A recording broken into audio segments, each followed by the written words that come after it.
Yes, yes, yes, yes, yes, yes. So, business zaffe abakajja abajoyininze live yaffe mwasuze kansubire nti mwasuze mu bulungi ekiro mwakiiseemu bulungi. Yes, Lilian message yo ngirabye yatukubirako essimu zaffe. Essimu adde ku screens zammwe. Yes, in case ng'onsomye wano eno nga wandigwagadde ojja tukubira essimu zaffe eziri ku screens zammwe. Muwulirize bulungi okusoma emirimu gino eno. Nze oba ffe batuyita aba city jobs in Uganda nga twesobolayo okufunira bannayuganda emirimu nga lyattu erya Uganda. Yes, ababuuza lokefe mujja tukubirako ezo essimu eziri ku screens zammwe ebibuuzo byammwe byonna bye mwandyagadde okubuuza. Batuyita aba jobs in Uganda oba city jobs in Uganda. Oli kunoonya mulimu kansubire nti mwenna abali kuneeno munoonya mirimu oba mwakukola. Yes, oyinza okuba nga sirina, oyinza okuba oli kuneeno nga gwe olina muganda ogwoyagala kunoonyeza omulimu.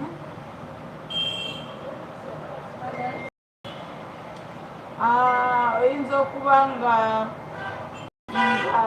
oyagala nga gwa anoonya omulimu, nga muganda we yanoonya omulimu oba nga mukwano gwe yanoonya omulimu. Yes, tetuli wano eno okubanoonyeza emirimu.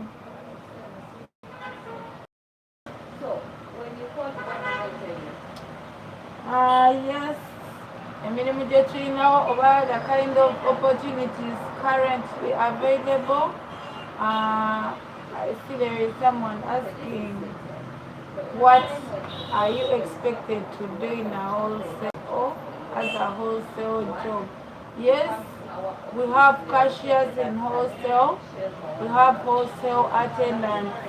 Yes, for you, you're supposed to attend to your customers, what they want. Yes, you go pick it for them, then you bring it to them. Yes, as a wholesale attendant, as a cashier in a wholesale, those are the two jobs we have in a wholesale. So if you're interested in that kind of a job, if you're interested in a wholesale job, as someone has been asking here, Lady Bird, yes, I've answered your question. Yes, as usual, this is city jobs in Uganda, what jobs in Uganda. Yes. Now we have various jobs over various job opportunities. So if you're interested in the opportunities I'm going to list, yes, you will just contact us on those numbers. Yes, I'm going to first speak in English, then later I'll speak in my local language, or in that language that most of us here understand, that is Uganda. Yes, because I'm seeing in the comment section some people are asking me, like they are requesting me to speak in English for them to understand better. That means that some of you here don't understand Uganda, and there are also people here who don't understand English. So I'll use the two languages for you to understand better. Yes, we have a waiter and a waitress job. For those who don't understand Uganda, yes, I'll repeat for those who don't understand English also. Yes, we have a waitress job. Yes, if you're interested in working as a waiter or a waitress, be ready to work in a motel, be ready to work in a hotel, be ready to work in a restaurant, be ready to work in a bar, be ready to work in a lounge and a motel as well. Yes, a waiter is always a boy, then a waitress is always a girl. So if you're interested in the waitress job, be ready to work in those areas I've listed. Yes, we need as many waiters and waitresses as possible. If you're interested, just contact us on those numbers. Feel free. Don't be afraid of us because we're also humans like you. Yes, just contact us on 077 in case you're interested in working as a waiter or a waitress in a bar, hotel, motel, and other places as I've listed.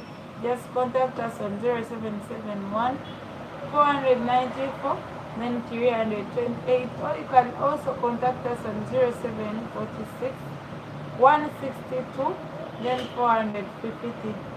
Yes, you could be here, and for you, you're interested in a pump attendant job. Yes, if you're interested in this pump attendant job, pump attendant job, be ready to work in shifts as pump attendant. Yes, be ready to work as a supervisor on a pump. Yes, so be ready to work in a shift, in those shifts, either during the shift or that night shift. So if you're interested, yeah, the salary is good. So if you're interested in that kind of a job, just contact us on those numbers on your screens. Feel free to ask as many questions as possible. We shall be there to answer your questions. Yes. We also have a supermarket job or supermarket jobs. If you're on this live, you could be having a relative, you could be having a sister, you could be having a friend or a neighbor that you're not that friends with a neighbor, but once there is a time you heard him or her saying that in case he gets a supermarket job, whether it's a cleaner job, whether it's a delivery job, whether it's a supermarket attendant job, he or she will be able to work. Yes, you can share the numbers on your screens with that person. Tell him or her to contact us on those lines. We shall be able to speak to him or her. Yes, the various vacancies in supermarkets that we have. We need supermarket attendants, we need delivery boys and girls. Yes, we need cleaners in supermarkets. Yes, we need packers in supermarkets. Yes, so guys, if you're interested or if you have any other person who is interested in that vacant in supermarket, just share the number with them. Tell them to contact us and ask as many questions as possible. We shall be there to answer their questions. Yes. We also have shop attendant jobs. Shop attendant jobs. We have electronic shops. If you're there and you want to work in an electronic shop, just contact us. If you're on this live and you want to work in a spare parts job, just contact us. Yes, if you're on this live and you have a sister or a friend and she would like to work in a boutique, yes, let her just contact us on those numbers on your screens. Let her ask any questions that she feels like asking us. We shall answer. Yes, shop attendants. If you're interested, the salary is good. Yes, they can pay you in wages, pay you daily. Then there are also those shops where they pay monthly. Yes, anything you want, just inquire from us. Ask questions, contact us with those numbers, ask as many questions as possible. We shall be calm while answering those questions. Yes. Yes, you could be here on this live. And for you, your dream is work in a bar. Yes, we have vacancies in bar. Uh, we need bouncers in bar. We need security guards in bar. We need waiters and waitresses as well in bars. We need cleaners in bars. Yes. So if you're interested in those vacancies I've mentioned in bars, yes, there are people who are interested in working in bars. Yes, the vacancies are there, your vacancies are there. I've told you, for those who have not understood, or for those who have not heard, I've told you we have cleaning jobs in bar. Yes, we have waiters and waitresses jobs in bars. Yes, I've told you we have cashiers in bar, accountants in bars. Yes, bouncers and security guards in bars. If you're interested, don't sit on yourself. Just contact us on those numbers on your screens. Don't be afraid. Don't be afraid to ask questions. We are also humans. We do understand. Yes, guys, contact us. Contact us and ask your questions. Inquire. We shall answer your questions. Yes, yes, yes, yes, yes, yes, yes, yes, yes. There are very many people here, and for you, your dream is to work as receptionists. We have vacancies in bars for the receptionists. Yes.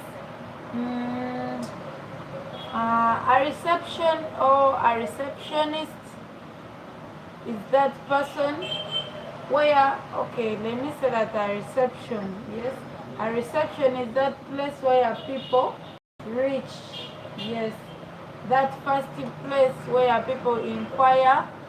Maybe let me assume that it's an hotel. Yes, people always go on the reception.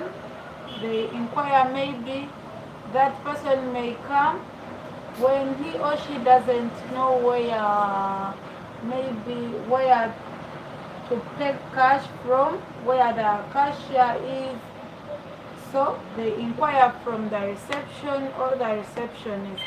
So if you're here and you're ready to work as a receptionist on a reception, yes, whether you have experience, whether you don't have experience, yes, so long as you have some knowledge about being a receptionist or being a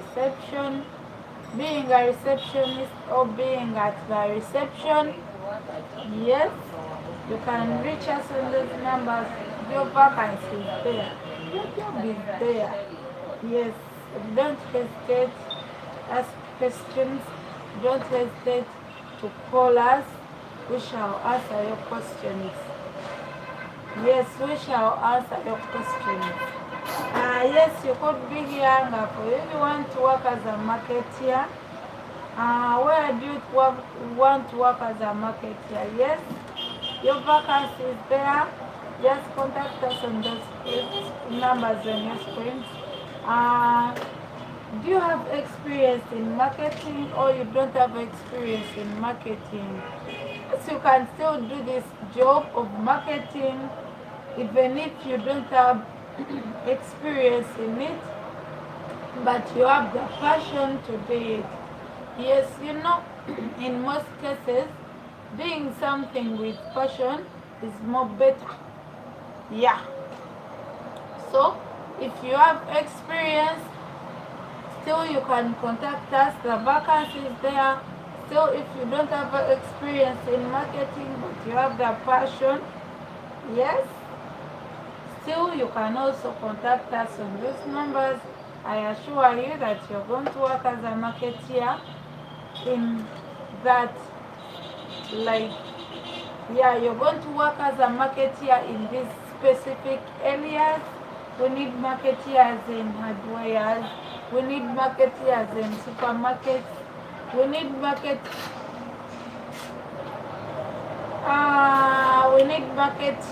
in hotels. We need marketeers in bars. Yes, sales persons and marketeers. If you're interested in that vacancy, contact us on those numbers. Yes, I see people in the comment section saying that for them they didn't go far with studies. Yes, whether you went to school or you didn't go to school, still you can get a job. Still you can get a job. Yes, whether you went far, even if you didn't go to school, even if you can't speak English, even if you speak, so long as you know Uganda, yes. Those in Kenya, yes, I will request you to type in English or Uganda. So those using Kiswahili and you know English, I request you to use English so that I get to understand what you're saying. And those using Kiswahili when they know Uganda, I think it's better to use Uganda than the Kiswahili language because I will not reply, I will understand. Yes, yes, yes, yes. Let's continue. We have supervisors of managers vacancies. Yes, if you're here on this live and you would like to work as a supervisor or as a manager, where exactly would you want to work as a supervisor? Because we have vacancies of supervisors and assistant supervisors in hardware. Yes, we have those vacancies. We need supervisors in hotels. Yeah, those people who supervise others. Yeah, yes. At least if you're interested in this job, at least let me assume that at least you know something about supervising. Yes, or you know something about managing. So if you're interested in that kind of a job, if you're interested in the managing job or a supervisor job, one, your vacancies there. Yeah, be ready to work in a hardware as a supervisor. Be ready to work in a hotel as a supervisor or a manager in a hotel. Be ready to work as a supervisor in a motel. Be ready to work as a supervisor in a lounge, also a manager. Yes, be ready to work in a restaurant as a supervisor or a manager. Yes, guys. Yes, your vacancy is there. So long as you have knowledge about supervising or knowledge about managing, just contact us on those numbers. Your salary is good. Yes, I assure you the salary is good. Payments are also good. Yes, for those who have driving permits and you're interested in the driving job, yes, you could be here. But for you, you have your driving permit, or maybe you have a friend with a driving permit, you have a sibling with a driving permit. Yes, still, you can reach us on those numbers on 07, those using MTN 0771 494 328, or you can still reach us on 0746. Those using Airtel 162, then 450. Yes. I've been on a driving, I've been on driving, so a driving vacancies there. If you're interested in the driving vacancy, let me assume that, okay, if you're interested in that driving vacancy, let me assume that you have a valid driving permit. Yes, if you have a valid driving permit, whether you can.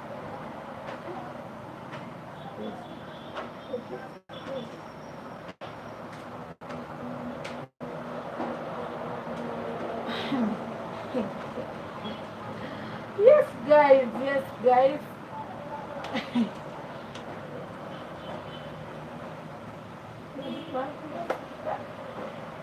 Yes, yes, yes, yes, yes.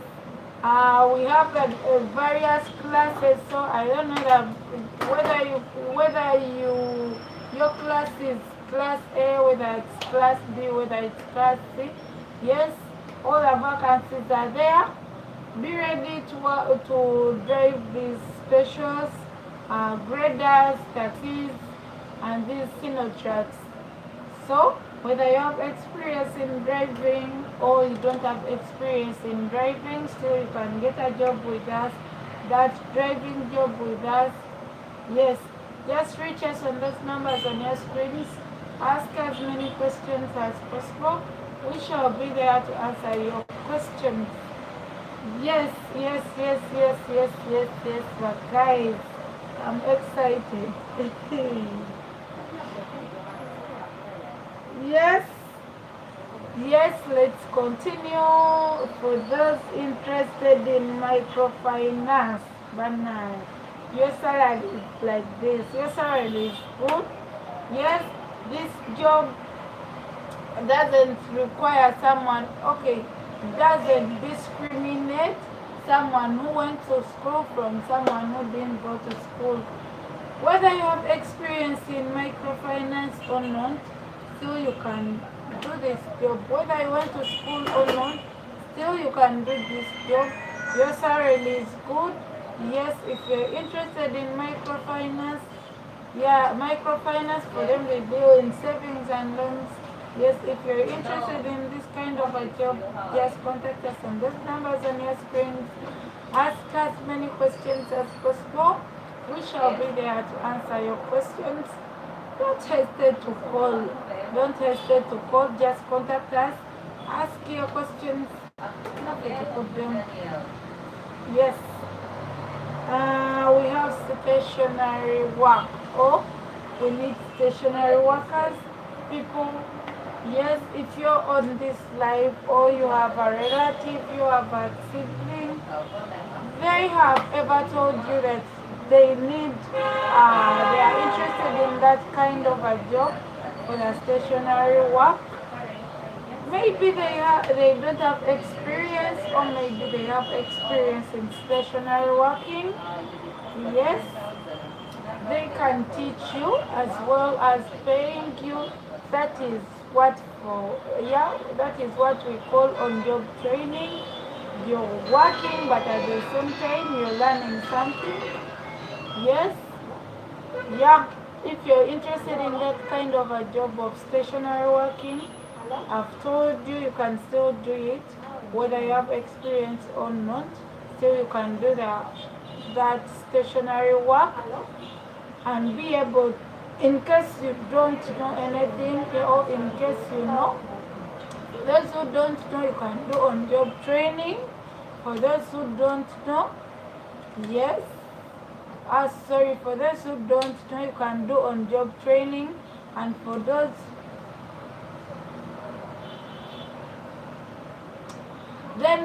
who know, yes, you can just start there from there and then yes. Yes, yes, yes, yes, yes, Radia, as usual. This is City Jobs Uganda, still listing for you the kind of opportunities we have. Yes, don't hesitate to call. Don't hesitate to share the numbers with your siblings, or don't hesitate to share the numbers with your neighbors or any person who has ever approached you for for inquiry, whether you know any people, like whether you know any company or any person who's looking for a work. Yes. We also have this vacancy.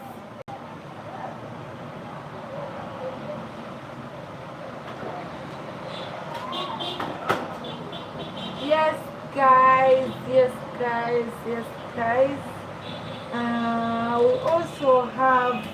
We also need cashiers. But these vacancies are very many vacancies of cashiers. There are very many. So if you're here and you're interested in that cashier vacancy, yes, Be ready to work in a supermarket as a cashier. Be ready to work in a hotel as a cashier. Be ready to work in a boutique because we have those boutiques whereby they need cashiers. Yes. Be ready to work in a lounge as a cashier. Be ready to work in a supermarket as a cashier. Be ready to work in a bar as a cashier. Yes. If you're interested in that cashier job, just feel free to contact us on those numbers. Ask us many questions as possible. Yes, we shall answer your questions. Feel free to ask. Yes. We also need cleaners to work in hospitals, cleaners to work in schools, cleaners to work in hotels, cleaners to work in motels, cleaners to work in bars, supermarkets. Yes, if you're interested in that cleaning job, when you're on this live, just contact us on those numbers, or you have someone who's interested in that cleaning job, let him or her contact us on those numbers by sharing the numbers with them. Yes, you share the numbers with those people interested in that vacancy of cleaning. I've told you that cleaning vacancies are in hospitals, we have them in hotels, we have them in schools, we have them in various places. So if you're interested, just contact us. Whether you studied or you didn't study, still you can do that cleaning job. Your salary is good. Yes, for those who are like they are scared, they are like phobia from far. How will I be able to manage to come from home, then go work? My dear, we have jobs which provide accommodation. Yes, accommodation and meals. So if you're interested in any of those jobs which I've listed, yes, in any of those jobs which I've just listed, be aware that we have jobs which provide accommodations and jobs which don't provide accommodation. Jobs which provide meal and jobs which don't provide. Jobs which provide transport and each and everything. Yes, just feel free. Huh?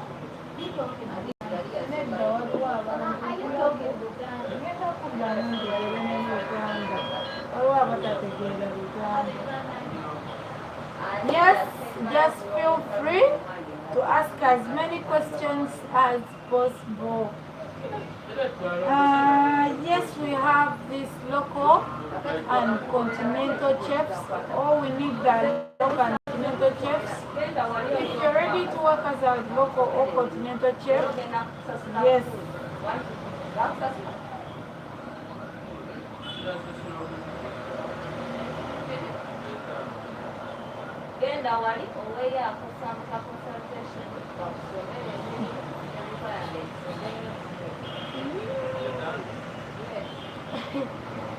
Yes, guys. Yes. If you're on this live and for you, you have experience in preparing these local foods, yes, or the continental foods, yes, you can also contact us on those numbers on your screen. Ask as many questions as possible. We shall be there to answer your questions. Yes, for those who are interested in accounting and finance, your vacancies are there. So long as you know how to balance records, just contact us on those numbers on your screens. Yes.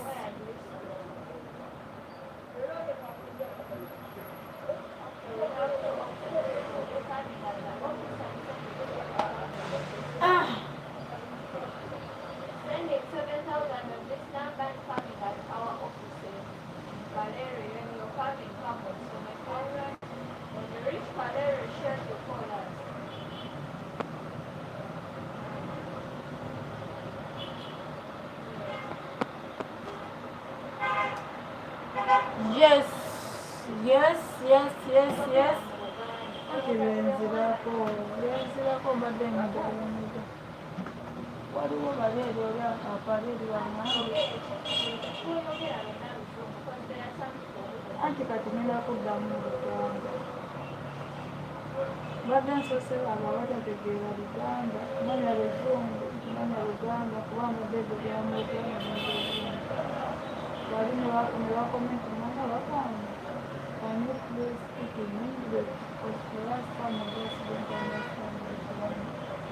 Mbadde kakumina akansoke nazo akolejje. Then kati nkire mu Luganda.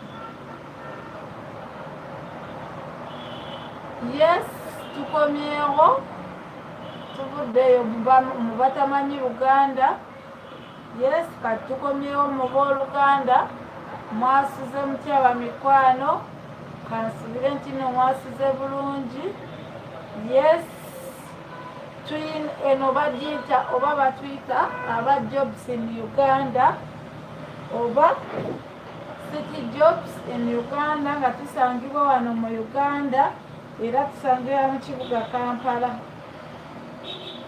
Yes, oyinza okuba kuneeno nga si gwe anoonya omulimu, ayinza okuba muganda we yanoonya omulimu, ayinza okuba mukwano gwe yanoonya omulimu, ayinza okuba neighbour nga yanoonya omulimu, ayinza okuba bannaye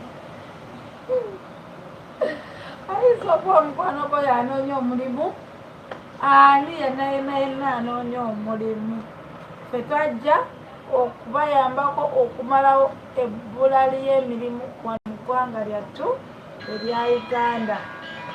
Yes, nina kubasomera emirimu, tubafunira emirimu nga tusinzira ku buyigirize ng'ate era tusinzira n'emyaka. Naye n'atasoma nawe tukufunira omulimu, still n'eyasoma nawe tukufunira omulimu. Yes, bw'oba kuneeno nga oli interested nga wandiyagadde okukola bannaye tukufunira omulimu wano mu ggwanga lyattu erya Uganda. Tetufuna mirimu wabweru wa ggwanga. Tetufuna mirimu wabweru wa ggwanga wabula tufuna emirimu wano mu Uganda. Bw'obeera kuneeno nga gw'oyagala mulimu wabweru wa ggwanga oli mu kifo kikyamu. Yes, ejjaffe emirimu tufuna mirimu gya wano mu ggwanga lyattu erya Uganda. Tetufuna mirimu wabweru wa ggwanga. So wobeera kuneeno nga wandiyagadde omulimu wano mu ggwanga lyattu erya Uganda, bw'oba kuno nga gwe wandiyagadde emirimu wano mu ggwanga lyattu erya Uganda oli mu kifo kituufu. Naye woba kuno nga gwe wandiyagadde emirimu wabweru wa ggwanga mukwano oli mu kifo kikyamu. Yes, tetufuna emirimu nga tusinziira ku buyigirize emyaka na buli kimu. Yes, naye neyasoma tukufunira, atasoma nawe tukufunira. Yes, oyinza okuba eyo onoonyeza omulimu wano na wano, oyina degree, oyina diploma, oyina you have a certificate in something, oba oyina diploma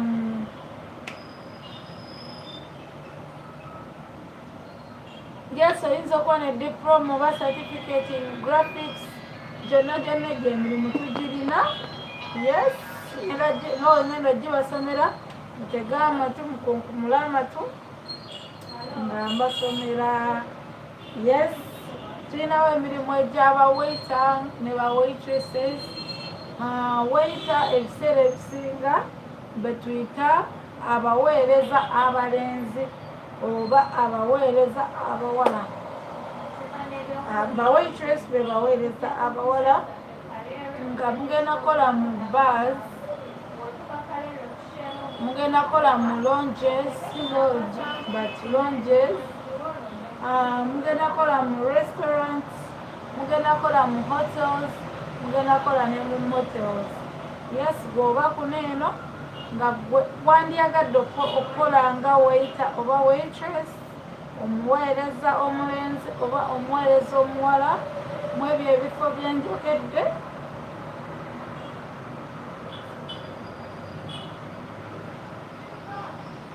Yes, osobola otukubirako ezo essimu zaffe ziri ku screens zammwe n'obuuza ebibuuzo byo byonna bye wandiyagadde okubuuza, ffe ne tukuddamu ebibuuzo byo mukwano. Yes, batuyita aba city jobs oba jobs in Uganda, nga twesobolayo okubafunira emirimu wano mu Uganda, tetufuna mirimu wabweru wa ggwanga. Yes, tulina emirimu egy'aba pampu attendants beba abantu abakola ku mafuta. Bw'oba nga oli kuno eno oyagala kukola nga pampu attendant, beera ready okola mu shifts, either okukola wanene emisana oba okukola ekiro. Bw'oba eno ng'omulimu ogwo ogwagala, abambuuza zi location n'abagambye mukube ku nnamba zaffe ez'amasimu, nga esooka ogenda tukubira ku 0774 abakozesa Airtel mutukubire ku 0746 16445. Yes, mutukubire mubuuze ebibuuzo byammwe bye mwandiyagadde okubuuza, naffe tubibaddemu ebibuuzo byammwe. Yes, batuyita aba city jobs in Uganda oba jobs in Uganda. Twesobolayo okugyawo ebbula ly'emirimu bwe nti noonyeza mulimu nkooyi. Tukubire kweza simu zaffe, buuza ebibuuzo byo bye wandiyagadde okubuuza, tujja bikuddamu mukwano. Yes, tulina emirimu mu supermarkets. Good girl mukwano, sitegeera lulimi lw'okozesezza. I think you either use English or Luganda. Good girl, because I can't even read the sentence you've written. Sisobola gezaako, can't even try, I can't even imagine. Yeah, sisobola kulimba, so it's better you use English or Luganda. Those ones I can understand. Yes, badde mbagamba tulina emirimu mu supermarkets, nga wandiyagadde nga ekirooto ky'omukwano nga wali ogamba nze nenkola mu supermarket mba mmaze. Yes, emirimu mu supermarket tetugirina. Twetagalayo abanaakola mu supermarket, twetagayo abanaakola mu supermarket nga ba supermarket attendants, nga gobeera omwo mu supermarket. Yes, you attend to clients, nga ba customers abajja like ng'obabuuza ebibuuzo, n'obabuuza kino oba wandiyagadde ki, you direct them weewo okujja ekintu ekyo. Kyemmanyi mwena mwali mugenzekoko mu supermarket, mubimanyi ebibeerayo. So obanga omulimu ogwo wandigwagadde, osobola okutukubirako ezo essimu ziri ku screens zammwe n'obuuza ebibuuzo byo. Yes, Oprah Mani, nkulabye message yo, emirimu wegiri ndi mugiddamu. So onaaba ng'olina omulimu ogwo gw'oyagadde oba gweyandiyagadde, Oprah Mani, yes, ng'otukubirako ezo essimu zaffe nga omanya ebisingawo. Yes, mbadde nkyabagana emirimu mu supermarkets. Tulina emirimu mu supermarkets ng'era wembagambye. Tulina emirimu egya cleaning mu supermarket, abalongoosa. Then ba supermarket attendants namwe mbavuddeko, bannyonnyodde omulimu gwammwe. Obeera awo omuntu n'ajja n'akubuuza, maybe ayinza okubuuza biscuits ziri luddawa, bazitunda luddawa. You direct them nti eno ye paati mwe batunda zi biscuits, eno ye paati mwe batunda ebyokuzanyisa maybe eby'abaana, eno ye paati, kuba mubaamu different sections oba different departments. Bw'oba kuno eno nga wandigwagadde ogwo omulimu, tukubire ku ssimu zaffe, buuza ebibuuzo byo bye wandiyagadde okubuuza, tujja kuddamu.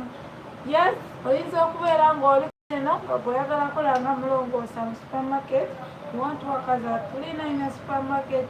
Yes, nawe omulimu gwo weeguli. Oyinza okuba nga gw'oli kuno mukwano nga gwe wandyagadde okukola ki? Okukola nga delivery boy or girl in a supermarket. Nawe omulimu gwo weeguli. Tuguyina omulimu, tukubire kweza essimu zaffe eziri screens zammwe, tubuuza ebibuuzo byo bye wandyagadde okubuuza, tujja kubikuddamu. Yes, oyinza okuba kuno eno nga gwe wandyagadde gunene omulimu ogwa cashier mu supermarket. Yes, nawe togenda tukubira ssimu ezo ziri ku screens zammwe, nga abakozesa MTN mugenda tukubira ku 0771 oba mujja tukubira ku 0746 oba okozesa Airtel 0746 162 Yes, temugana kutukubira masimu, mutukubire, mutubuuze, tubibaddemu, abambuza locations, namwe mukube kweza essimu. Beera ready okukola, tokuba nga toli ready kukola, okubatuukira ku nsonga. Yes, abamu kumwe mukuba n'osirika, tokuba kusirika. You value your time plus your airtime. Yes, sometimes naffe tuba busy, so guys, kuba tuukira ku nsonga, totutya tuli bantu naffe. Yes. Abalaikinze live yaffe mwebale. Yes, tusiimye oba tusiima. Tulina emirimu egy'abashop attendants bannange. Bw'oba oli ku lino nga gwe wandyagadde okukola omulimu gwa shop attendant, oyagala kola mu dduuka lya spare nga shop attendant, oyagala kola mu dduuka lya electronics nga shop attendant, oyagala kola mu dduuka lya boutique nga shop attendant, bannange emirimu tugirina, temwetuulako. Emirimu egy'aba shop attendants tugirina, temwetuulako, mutukubire ku masimu, mubuuze ebibuuzo byammwe bye mwagala okubuuza. Yes, ndaba messages zammwe mugamba mwagala mirimu, mugamba bannaaye emirimu mwegiri. Abo abaŋŋamba okukozesa oluzungu oba Kiswahili, nakozesezza dda oluzungu. Yes, maybe you can still be on this live as I speak English and Uganda, because I will be mixing English and Uganda. For me, I don't understand Kiswahili. I see some people are requesting me to either use English or Kiswahili, but sorry for you, I can't understand Kiswahili. Maybe I'll be mixing. Yes, maybe I'll be mixing Ugandan and English for you to understand better. Yes, abambuuza oba emirimu giri mu Uganda. Guys, our jobs are within Uganda. Emirimu gyaffe giri mu Uganda. We don't operate outside Uganda. Tetufuna mirimu wabweru wa ggwanga. So if you're on this live, for you you're interested in emirimu egyo egy'ewabweru, mukwano, you are in a wrong place. Bw'obanga oli kunene ku live nga oyagala mirimu gya kugenda wabweru, oli mu kifo kifu. For us, we operate within Uganda, and also the jobs we get, all the vacancies we have are within Uganda.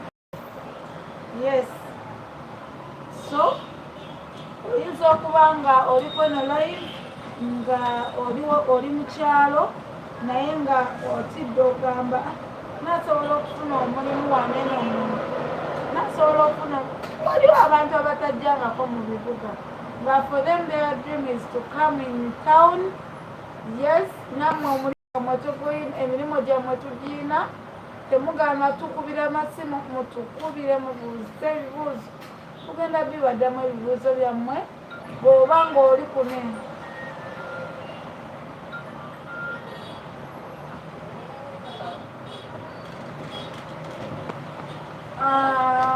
For us, we are not on WhatsApp.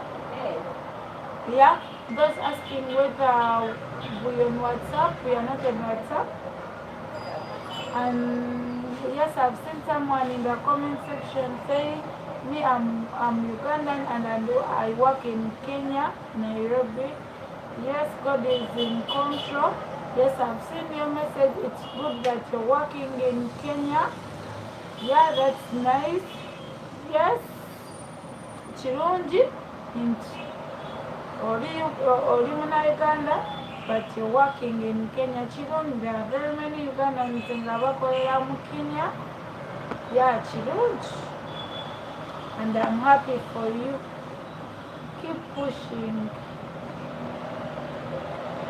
Yes.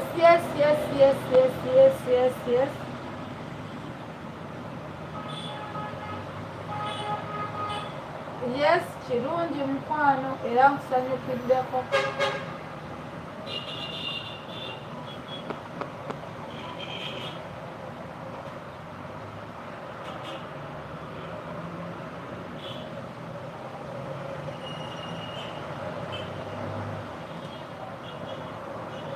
Yes, baddays, yes, bamikwano nga bulijjo mbadde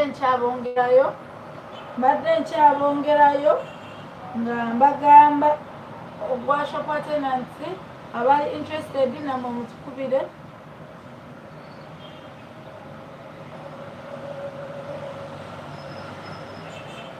Yes. Yes.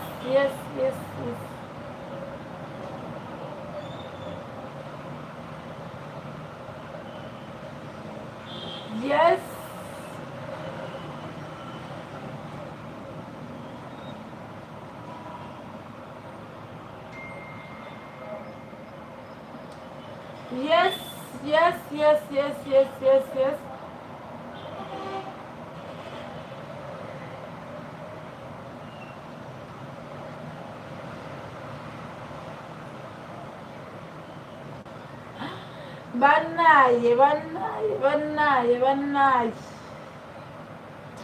Yes, eno tugiyita jobs in Uganda nga tesobolayo okufunira bannayuganda emirimu.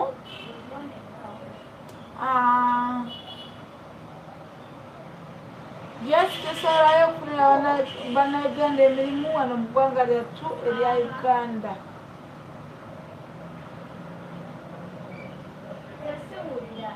Yes, abaagala emirimu contact us on those numbers. Abataagala mirimu temutukubira. Yes, don't call us if you don't want a job. Just contact us when you want a job. Yes, kyekyo kyenyinza obbagamba. Bw'oba oli kuneeno nga toyagala mulimu oli mu kifo kyenyinza okugamba. But bw'oba oli kuneeno ng'oyagala omulimu oli mu kifo kituufu. Yes, katweyongereyo n'emirimu gyaffe wamma abaagala emirimu katweyongereyo. Yes, emirimu egy'ababba attendants bw'oba ng'oli kuneeno nga wandiyagadde okukola mu bba nga as a cashier in a bar, as a waiter in a bar, as a waitress in a bar, as a receptionist in a bannaye. Just contact us on those numbers. Mubuuze ebibuuzo byammwe bye mwagala okubuuza tujja kubibaddamu. Yes, tujja kubibaddamu. Tujja bibaddamu. Yes, oyinza okuba kuneeno nga gwe wandyagadde okola nga marketeer yoyo gwe tuyita mu Luganda kitunzi wa company oba kitunzi wa hotel oba kitunzi wa bar oba kitunzi wa hardware. Yes, bw'oba kuneeno nga wandyagadde okola nga kitunzi oyinza okuba like nga tewabusomerera naye nga muli owulira muli mutima kyewandiyagadde. Yes, naawe tulina omulimu nga osobola okukola nga kitunzi wa kampani. Yes, nga kitunzi wa kampani bwe tukubire tufuna emirimu, n'ataasoma naye tumufunira omulimu, neyasoma naye tumufunira omulimu. Togaana kuba beera free, buuza ebibuuzo byo byonna byewandiyagadde okubuuza, tujja kukuddamu mukwano. Yes, tujja baddamu. Tulina emirimu egy'aba supervisors. Oba oli kuneeno nga wandiyagadde okukola nga supervisor, oyagala kukola nga supervisor mu hardware oba assistant supervisor in hardware. Yes, omulimu gwo weeguli. Oyagala kukola nga supervisor mu hotel, omulimu gwo weeguli. Oyagala kukola nga supervisor mu hotel, omulimu gwo weeguli. Oyagala kukola nga supervisor in a lounge. Yes, omulimu gwo weeguli. Supervisor n'abakalambye y'oyo omuntu abeera kalabaalaba, kino kikoleddwa kitya, kino kibulamu, kino kikolebwa oti. So obeerawo nga for you you're there to supervise engeri emirimu gye gitambulamu, engeri abantu gye bakolamu emirimu. So obeera ng'oli kweno live nga wandyagadde okukola nga supervisor, oli interested mu mulimu gwa supervising. Bannaaye mukwano, kuba bukubi koza essimu zaffe tuli ku screens zo, buuza ebibuuzo byo byoyagala okubuuza, tuli kuddemu. Yes,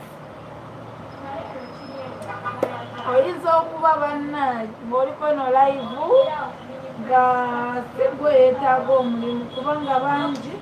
Yes, osobola okubeera ku live nga si gwe yeetaaga ekintu. Ayinza okuba nga muganda wo, ayinza okuba mukwano gwo, ayinza okuba ani. Bannaaye yenna ali eyo nga ayinza okuba musajja wattu oba mukazi wattu ali eyo wala naye nga agamba sobola okimekinga okujja mu tawuni nenfuna omulimu. Yes, osobola okimekinga n'ofuna omulimu n'ojja n'okola. Yes. Temutya nti muva wala, totya nti nova Mbarara, totya nti nova Mitoma, totya nti ova Iganga, totya nti nova Kamuli, totya nti nova Pakwaki, totya nti bannaaye ova Kalamajongo, ova Ludawa.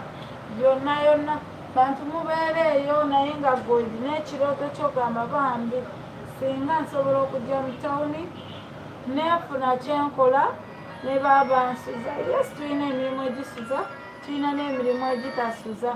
Bwe tukubire bukubizi ku ssimu zaffe eziri ku screens zammwe, tubuuze ebibuuzo byonna bye wandyagadde okubuuza, tubikuddemu.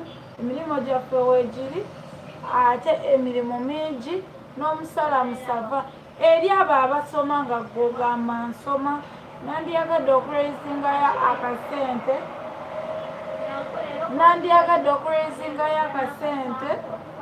Yes, nammwe tulina emirimu, bambi ba students bangi webali, tulina emirimu nga osoma wokola. Yes, tulina emirimu gye tuyita part time jobs n'egyo casual work. Yes, casual jobs oba casual jobs. So if you're here nga gwe wandyagadde to work as a part timer, tulina emirimu gyo. Yes, you can work as a part timer because waliwo bali eri ng'akola ng'asoma during daytime for those on campus. Yes, waliwo abo ng'ali asoma during daytime, then ne wabaawo oyo ng'asoma during the evening hours. Yes, naawe twakulowoozezaako emirimu tugirina mu bungi. So bw'obanga osoma this morning shift oba the evening shift, yes, evening lectures or morning lectures, yes, still naawe osobola okukola kubanga tulina emirimu nga okola part time. Netuba n'emirimu nga gyaba casual workers, especially gy'emirimu bwe gityo egya casual tugirina, naye oyinza okuba kuneno nga gwasoma accounting. Yes, twetaagayo ba accountants nga bakola nga ba casual workers tugirina. Yes, tukubireko z'essimu zaffe ziri ku screens zammwe, mubuuze ebibuuzo byammwe. Buuza ekibuuzo. Oyinza okubeera kuneno nga gwe oyagala cleaning, kola nga cleaner. Yes, tulina emirimu egy'aba cleaners mu hotels, motels, bannaye mu hospitals, mu masomero. Bw'oba kuneno nga gwe wandyagadde okukola nga cleaner. Mukwano, omusala mulungi, omusala musava, n'abagambye tulina egisuza, tulina n'egikasuza. Bw'oba kuneno nga wandigwagadde tukubire ku ssimu zaffe eziri ku screens zammwe, tubuuze ebibuuzo byo, buuza ebibuuzo byo byonna byonna byonna bye wandyagadde, tujja kubikuddamu mukwano. Yes, tugenda bikuddamu, tubuuze, totya kubuuza bibuuzo. Yes, abatubuuza location mutukubireko z'essimu zaffe eziri ku screens zammwe. Ababuuza emirimu nga gwe like oyinza okuba ku mirimu gy'ensomya olinamu omulimu like gw'osiimye. Yes, naawe ogenda tukubira essimu ngenda zisoma awo, sigaza obudde butono. Yes, essimu ngenda zisoma awo, mukube mubuuze.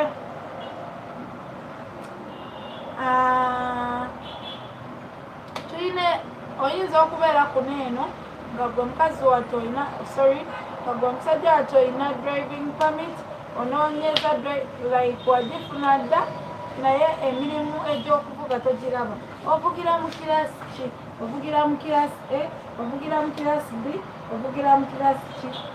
Si omanyi okuvuga bineeno bi graders, omanyi okuvuga specials, omanyi okuvuga taxis, omanyi okuvuga kiki kyomanyi okuvuga. Olina experience oba tolina experience? Natalina experience nawe osobola okufuna omulimu. Naffe mukwano gwe kasitooba nga omanyi okuvuga emmotoka. Kasitooba nga omanyi okuvuga emmotoka, tewali kigaana naffe gwe kuba bukubi ku ssimu eziri ku screen zo, kuba buuza ebibuuzo, togaana kubuuza bibuuzo, tetujja bikuddamu mukwano. Togaana kukuba, togaana kubuuza, buuza ebibuuzo byonna bye wandiyagadde okubuuza, naffe tubikuddemu. Eno bagiyita jobs in Uganda oba city jobs in Uganda, nga yenna kwegyo emirimu gy'ensomye oba kwegyo emirimu gyemba okubannyonnyola, gyemba okubagamba nti no gye tulina wano eno, mujja tukubira ku nnamba zaffe ez'amasimu nga esooka abakozesa MTN mujja tufuna ku 0774 abo abakozesa Airtel mugenda tufuna ku 071662 Yes, mutukubire mubuuze ebibuuzo byammwe bye mwagala okubuuza, naffe tubibaddemu. Yes. Yes.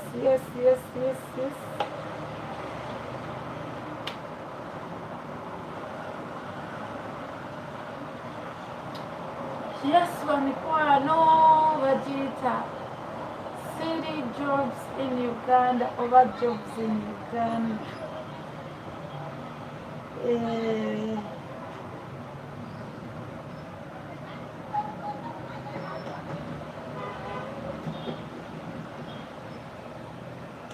Abagala emirimu egy'aba cashiers, bannaye emirimu gy'aba cashiers tugirina mu supermarket, tugirina mu hotels, hardwares, tugirina mu lounges, tugirina mu restaurants. Yes, nga gwe ogamba sikemebwa ssente. Yes, tuguyina omulimu gwo, jangu otukubire ku ssimu zaffe eziri ku screens zammwe, ojja obuuza ebibuuzo byo byonna byagala okubuuza. Tukubire buuza.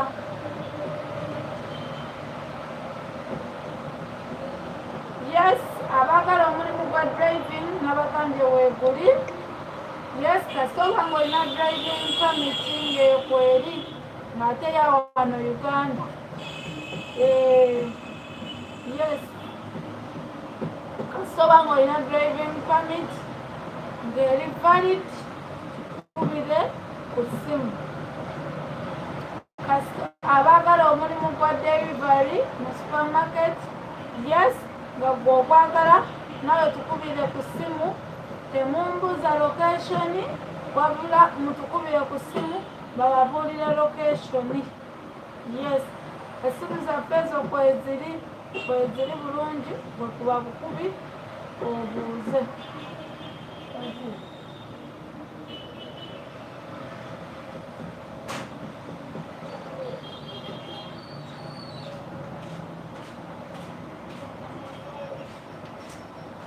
Yes.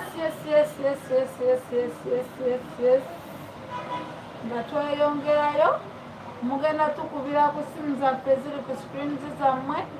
07 abakozesa Airtel 0746 162 ne 400 pikiti.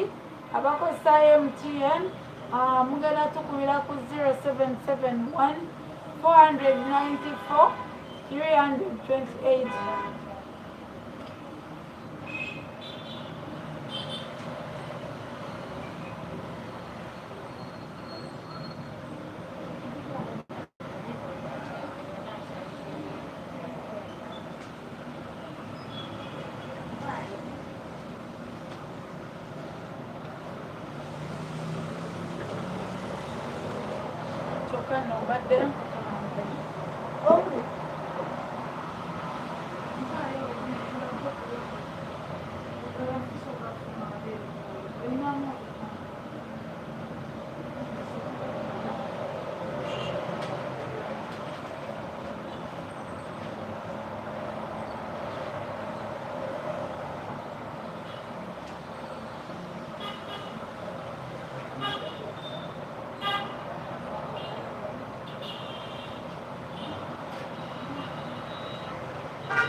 Hello, good morning everyone. Mwasize mutya kansubire mwasize bulungi. Tukomyewo ne jobs in Uganda. Era nga Munnayuganda yenna ali eyandiyagadde okwefunira omulimu mu Uganda tukubireko koze enamba zolaba ku screen yo tujja kuba tukufunira omulimu. Emirimu ng'egy'aba waiters, ba waitresses, cashiers and receptionists, to work in hotels, motels, lounges and bars. Simply call those numbers you see on your screens tujja kuba tukuyambako okufunira omulimu. Waiters and waitresses, cashiers and receptionists to work in hotels, motels, restaurants, bars and lounges. Simply call those numbers you see on your screens tujja kuba tukufunira omulimu. Now ali eyo alina sister or brother nga asobola okukola nga shop attendant mu town, electronic shops, jewelry shops, boutique shops, wholesale shops, hardware shops, ng'okola nga shop attendant whether wasoma oba tewasoma. Tukubireko koze enamba zolaba ku screen yo tugenda kuba tukuyambako okufunira omulimu.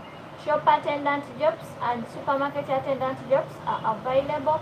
Go when ayagala okukola nga shop attendant, ng'okola nga shop attendant mu electronic shop, wholesale shop, ng'okola mu boutique shop ez'engato n'ez'engoye saako ne wholesale shops oba hardware nga bakusasula daily bakuwerako lunch plus transport. Simply call those numbers you see on your screens tugenda kuba tukuyambako okufunira omulimu. Nammwe ababeera ewala abandiyagadde okwefunira omulimu nga guwa accommodation plus transport oba nga gusuza gukuwerako ne meals. Simply call those numbers you see on your screens tugenda kuba tukuyambako okufunira omulimu. Tulina emirimu ng'egy'aba waiters, ba waitresses, cashiers and receptionists to work in hotels, to work in motels, lounges and bars. Tukubireko leero koze enamba zolaba ku screen yo tugenda kuba tukuyambako okufunira omulimu. Naawe ali eyo ali mukola ayagala okola ku stationary ng'oyagala yiga kola stationary work naawe tukubireko kwezi enamba zolaba ku screen yo tugenda kuyambako okufunira omulimu eri yonna ali eyo anoonyeza omulimu negumubula tukubireko kwezi enamba zolaba ku screen yo tujja kuba tukuyambako okufunira omulimu emirimu ng'egyaba waiters, ba waitresses, cashiers and receptionists, to work in hotels, to work in motels, lounges and bars. Simply call those numbers you see on your screens tugenda kuba tukuyambako okufunira omulimu. Emirimu ng'egyaba waiters, ba waitresses, cashiers and receptionists, to work in hotels, to work in motels, lounges and bars. Simply call those numbers you see on your screens tujja kuba tukuyambako okufunira omulimu. Boys and girls to work on petrol stations as pump attendants. So if you are there and you're interested, you want to work as a pump attendant, tukubireko kwezi enamba zolaba ku screen yo tugenda kuba tukuyambako okufunira omulimu. Naawe eyandyagadde okwefunira omulimu mu restaurant oba hotel ng'okola nga shop attendant, tukubireko kwezi enamba zolaba ku screen yo tugenda kuba tukuyambako okufunira omulimu. Waiters and waitresses to work in hotels, lounges, bars and so simply call those numbers you see on your screens tugenda kuba tukuyambako okufunira omulimu. Waiters and waitresses are urgently needed boys and girls to work in hotels, motels, lounges and bars. Simply call those numbers you see on your screen tugenda kuba tukuyambako okufunira omulimu. Jobs are in Uganda era go wenna eyandyagadde omulimu gwa daily, monthly and they provide accommodation bakuwerako lunch plus transport. If you are there and you're ready to work, simply call those numbers you see on your screens tugenda kuba tukuyambako okufunira omulimu. Emirimu ng'egyaba waiters, ba waitresses, cashiers and receptionists, to work in hotels, to work in motels, lounges and bars. If you are there and you're interested, simply call those numbers you see on your screens tugenda kuba tukuyambako okufunira omulimu. Tulina emirimu ng'egisuza erimu ababeera ewala Northern Uganda, Eastern Uganda, Western Uganda, Central Uganda. Abantu abagamba nti ffe tubeera wala tetulina we tugenda sula, tulina emirimu nga gisuza ate nga gikuweerako n'ekyokulya ziyite meals nga bakusuza.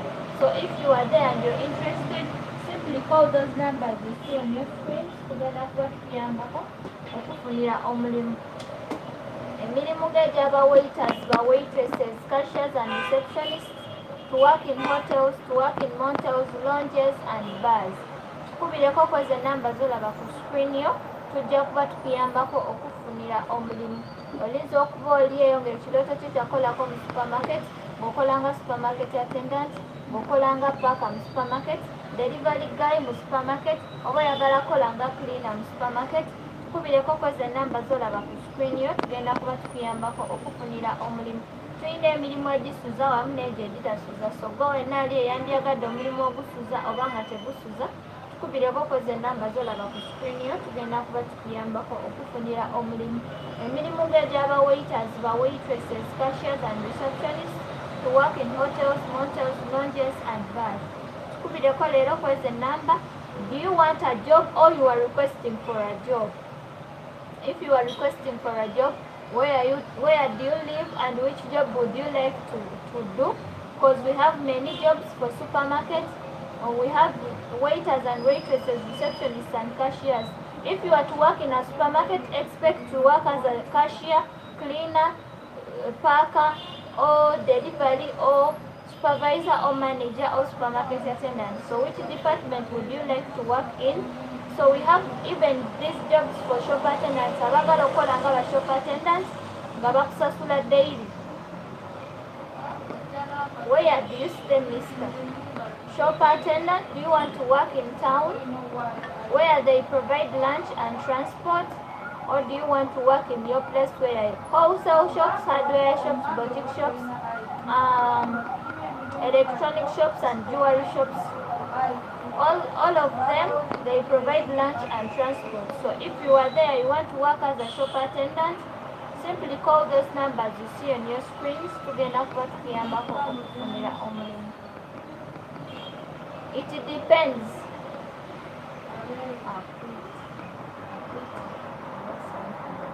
It depends on which part you are going to clean. It depends. and it depends where you are going to clean. So do you want to work to clean in a hotel?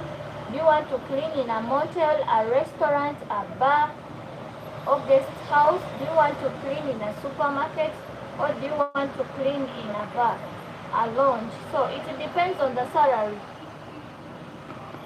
If you want a job, simply call those numbers you see on your screen. Our numbers are not on WhatsApp. If you want a job, simply call those numbers. We give you location. Teekako airtime kuba kweze namba kati tukuwe location ojje weefunire omulimu.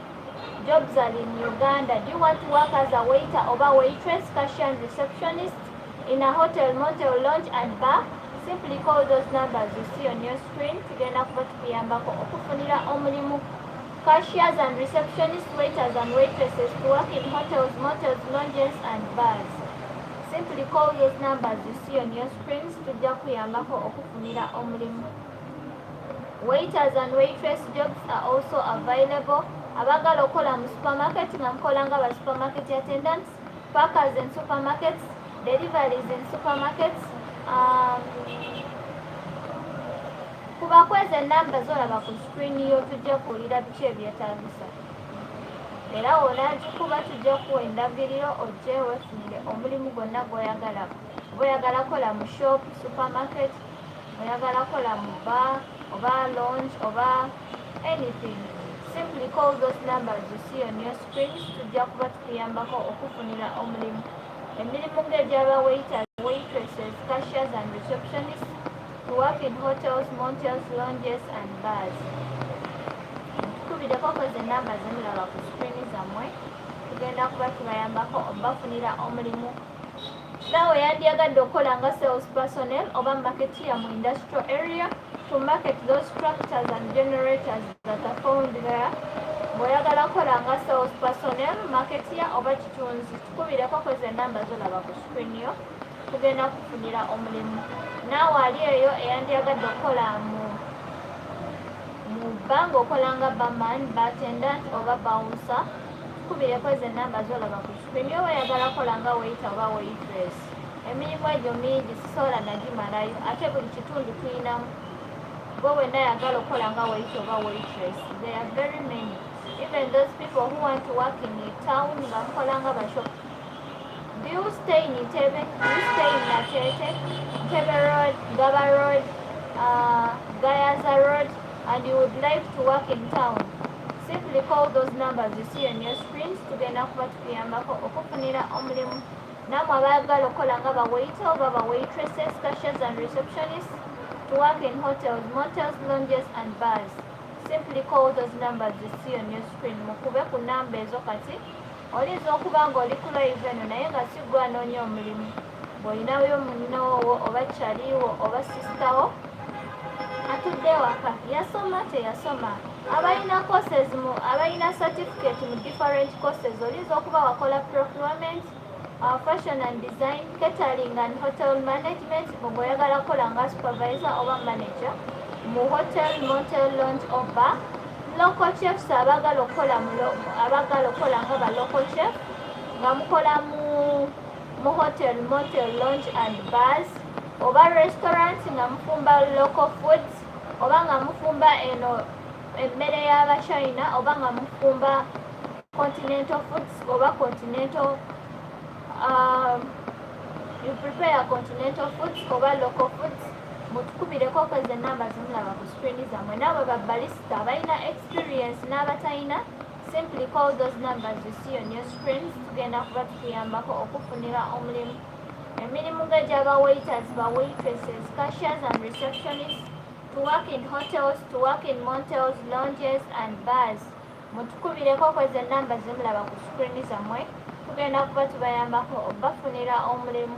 Nammwe abandyagadde okwefunira emirimu wano mu Uganda, bannaye tetusosola mu myaka. Bamaama abali abatukubira nga mulina abaana, omwana wo osobola okufuna g'omulekera n'ojja ne weefunira omulimu. Don't come with your child kuba tewali muntu agenda kuwa mulimu ng'olina omwana wo. Ky'olina okukola, omwana afuna g'omulekera ojje wano tukusomere emirimu, ofune gw'olondamu ojje weekolere omulimu.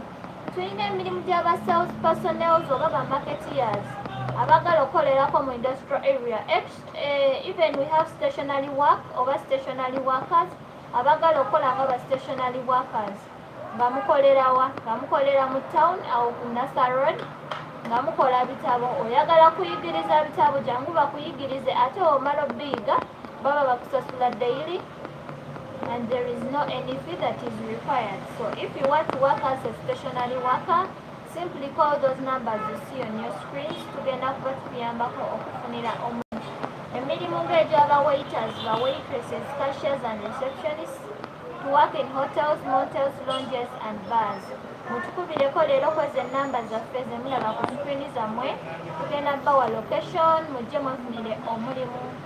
Nammwe abali eyo abavakisi nga tonajoininga university oba nga wajoiniza university oyagala kukola night shift oba nga oyagala kupimira obudde bw'olina okukoleramu oba nga oyagala kukola nga woosoma tukubireko ze nnamba z'olaba ku screen yo tuba tulina emirimu gya part time. Good morning everyone, mwasuze mutya kansubire mwasuze bulungi. Tuba tuyita abajjabuzi mu Uganda era nga tukomyewo n'emirimu wano mu Uganda. Munnayuganda yenna ali eyandiyagadde okwefunira omulimu okubako ze ennamba z'olaba ku screen yo nojja ne weefunira omulimu. Emirimu ng'egy'aba waiters, ba waitresses, cashiers and receptionists to work in hotels, to work in motels, to work in lounges, bars and guest houses. Mutukubireko ze ennamba ze mulaba ku screen zammwe tugenda kuba tubayambako obafunira omulimu. Eri gwe abeera ewala Western Uganda, Eastern Uganda, Northern Uganda oba Central Uganda abatubuuza nti nze mbeera wala sirina we ngenda kusula, simply call those numbers you see on your screen tujja kufunira omulimu nga gugwa accommodation gukuweerako meals. Nammwe abandiyagadde okukola omulimu gwa shop attendant nga mukolerako mu town oba eyo mu bitundu gye muwangaalira. Do you stay in Kasubi? Do you stay in Makerere? Or you stay in Nankulabye? You stay in Natete, Busega? Call those numbers you see on your screens. Tujja kuba tukuyambako okufunira omulimu mu ekyo ekitundu ky'obeerako. Tetusosola mu myaka, tetusosola mu njigiriza. Oba wasoma oba tewasoma, we can all of us get jobs because ffenna goolo ssente. Tetusosola oba wasoma oba tewasoma, oyinza okuba ng'oli wano naye ngo brother wo oba sisitawo talina mulimu. Sharing ennamba zaffe ajja yeefunire omulimu. Emirimu ng'egy'aba waiters, ba waitresses, cashiers and receptionists to work in hotels, to work in motels.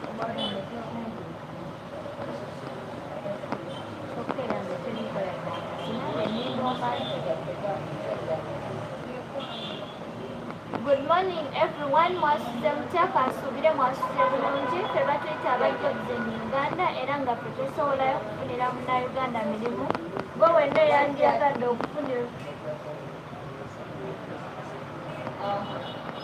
okufunira omulimu tukubireko ze nnamba z'olaba ku screen yo tujja kukuyambako okufunira omulimu. Emirimu gy'aba waiters, ba waitresses, cashiers and receptionists to work in hotels, motels, lounges and bars.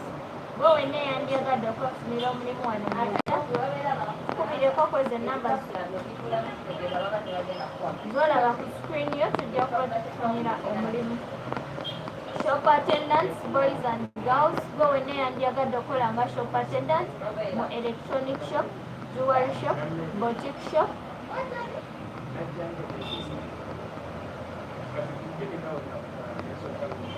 boutique shop, electronic shop, ng'okola mu wholesale shop oba hardware shop. Tukubireko ze nnamba z'olaba ku screen yo tugenda kuba tukufunira omulimu. Emirimu ng'egy'aba waiters, ba waitresses, cashiers and receptionists to work in hotels. Driving class B.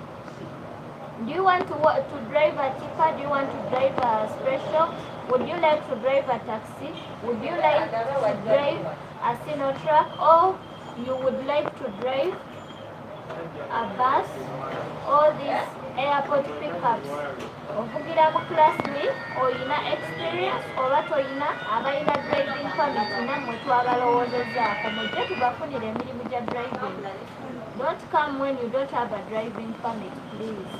Because no one is going to give you least all have car nga toyina driving permit. So if you have a driving permit, kubireko koza enamba zolaba ku screen yo, tujja kuba tukuyambako okufunira omulimu. Emirimu ng'egy'aba waiters, ba waitresses. Okay, it's fine. Ashi, kubakoze enamba zolaba ku screen yo, tugenda kuyambako okufunira omulimu. Enamba ezo zikubeko kati tukuwa endagiriro ojje weefunire omulimu. Good morning everyone. Hey everyone, mwasuze mutya? Kansuubire mwasuze bulungi. Kuba tuyita aba jobs in Uganda era nga tukomyewo n'emirimu wano mu Uganda. Gwe wenna eyandyagadde okwefunira omulimu, tukubireko ze enamba zolaba ku screen yo, tugenda kufunira omulimu. Emirimu ng'egy'aba waiters, ba waitresses, cashiers and receptionists, to work in hotels, to work in motels, lounges and bars. Tukubireko leero kozo enamba zolaba ku screen yo, tugenda kuba tukuyambako okufunira omulimu. Gwe wenna eyandyagadde okwefunira omulimu, obeera wa? Iganga, Kamuli, Kamwenge, Northern Uganda, Eastern Uganda, Southern Uganda, oba obeera mu Western Uganda, Central Uganda, Luweero n'Akasongola. Tukubireko ze enamba zolaba ku screen yo, tugenda kuyambako okufunira omulimu. Good morning everyone, mwasuze mutya? Kansubire mwasuze bulungi. Tuba tuyita aba jobs in Uganda era nga tukomyewo n'emirimu mu Uganda. Gwe wenna ali eyandyagadde okwefunira omulimu, tukubireko ze enamba zolaba ku screen yo, tugenda kuba tukuyambako okufunira omulimu. Emirimu ng'egy'aba waiters, ba waitresses, cashiers and receptionists, to work in hotels, to work in motels, lounges and bars. Simply call those numbers you see on your screens. Tugenda kuba tukuyambako okufunira omulimu. Ababeera ewala, Northern Uganda, Eastern Uganda, Western Uganda, oba mubeera mu Central Uganda, oyinza okuba ng'oli ku live eno ng'olina sisitawo oba brotherwo gw'onoonyeza omulimu. Tusharinga enamba zaffe, atukubireko leero ajje wano yeefunire omulimu.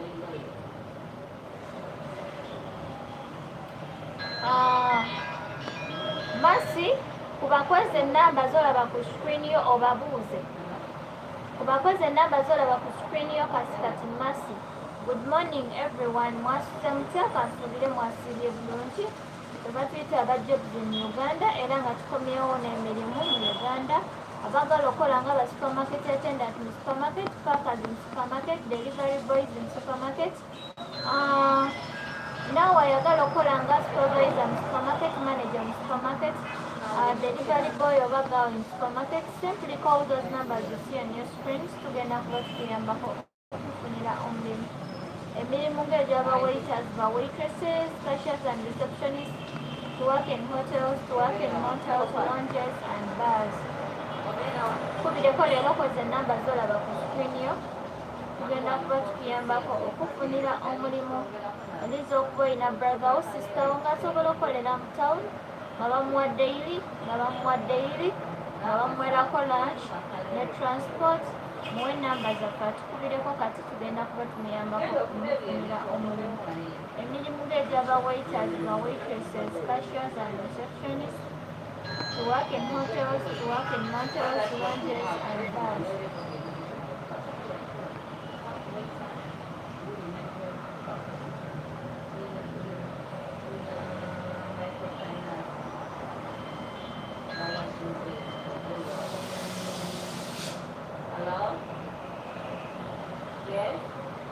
Hello everyone, mwasuze mutya? Kansuubire mwasuze bulungi. Tuba tuyita aba jobs in Uganda era nga tukomyewo n'emirimu wano mu Uganda. Gwe wenna ali eyandyagadde chef, I need a job. A chef, okolanga continental chef oba okolanga local chef? Wali okozeko nga local chef oba tokolangako nga local chef? Ani bamuyitani Hafi. Wali okozeko nga continental chef oba tokolangako? So oba oyagala mulimu gwa local chef, continental chef, can you work in Kabusu, can you work in Natete, Mukono, or you can work in Natete Wakariga? Hafi, tukubireko ze namba zolaba ku screen yo. Shop attendant in town, where do you stay, Mariam? Good morning everyone. Can you workers, they provide accommodation? Good morning everyone, mwasize mutya kansuubire mwasiibye bulungi. Eba tuyita aba jobs in Uganda era nga tukomyewo n'emirimu wano mu Uganda. Hello dear, hello Rina Buni, how are you doing? Kansuubire muli bulungi. Hello everyone, mwasize mutya kansuubire mwasize bulungi. Entebbe Road Seguku. Yeah, you can work in town, Maria, as shop attendant, as a field officer or any other job. Simply call those numbers, Mariam, you see on your screen. Yeah. Good morning, Echo Chirundi Rina. Good morning everyone, mwasize mutya kansuubire mwasize bulungi. Tukomyewo n'emirimu wano mu Uganda. Go wenna ali eyandyagadde okwefunira omulimu. Tukubireko ze nnamba z'olaba ku screen yo, tugenda kuba tukuyambako okufunira omulimu. Emirimu ng'egy'aba waiters, ba waitresses, cashiers and receptionists, to work in hotels, to work in motels, lounges. Agende Munyonyi. No, happy kubako ze nnamba z'olaba ku screen yo, tugenda kuyambako okufunira omulimu. Happy kubako ze nnamba z'olaba ku screen yo, tugenda kuyambako okufunira omulimu.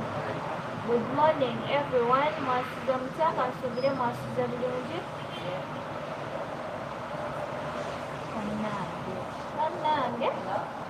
Bannange, the numbers, just call the numbers. Why are you saying the numbers are on WhatsApp?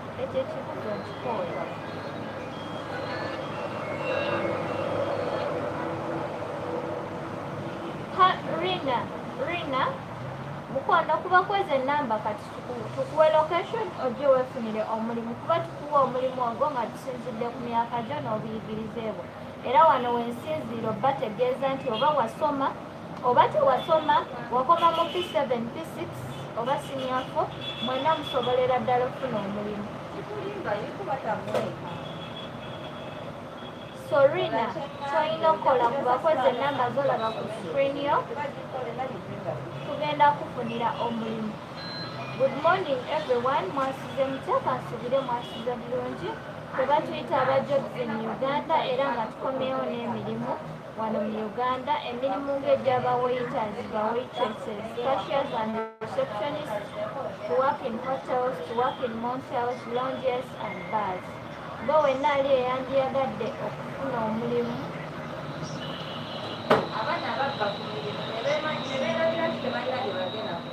Bannanga bambuuza location, mukube kweza ennamba zemulaba ku screen zammwe. Nga bwe muzirabye nti teziri ku WhatsApp, kiraga nti muzirabye. Kati muzikubeko kati tubawe location mujje mwefunire omulimu. Ennamba eyo gikuba tukuwa ebyetaagisa ebitutwala ku mulimu. Ennamba eyo gikubeko kati tugenda kuyambako okufunira omulimu. Emirimu ng'egy'aba waiters, ba waitresses, cashiers and receptionists. You are not experienced in the word nyabo. CEO last born. You are not experienced in what? Oba olina experience oba tolina omulimu gw'oweeguli. Whether you're driver, whether you're continental chef, whether you're local chef, oba tokolangako mu supermarket. Tukubireko ze ennamba z'olaba ku screen yo, tujja kuba tukuyambako okufunira omulimu. Good morning everyone, mwasize mutya kale. Good morning everyone, mwasize mutya kansuubire mwasize bulungi. Ffe batuyita aba jobs in Uganda era ng'omulamwa gwaffe gwa kufunira bannayuganda mirimu. Munnayuganda yenna ali eyandyagadde okwefunira omulimu, tukubireko ze ennamba z'olaba ku screen yo, tugenda kuba tukuyambako okufunira omulimu. Emirimu ng'egy'aba waiters, ba waitresses, cashiers and receptionists, to work in hotels, to work in motels, lounges and bars. Mutukubireko kweze ennamba zemulaba ku screen zammwe, tugenda bayambako obafunira omulimu. Gwe wenna eyandyagadde omulimu gwa shop attendant, ng'okola mu boutique shop, electronic shop, hardware shop, wholesale shop, nga bakusasula daily, kubakoze ennamba z'olaba ku screen yo, tugenda kuba tukuyambako okufunira omulimu.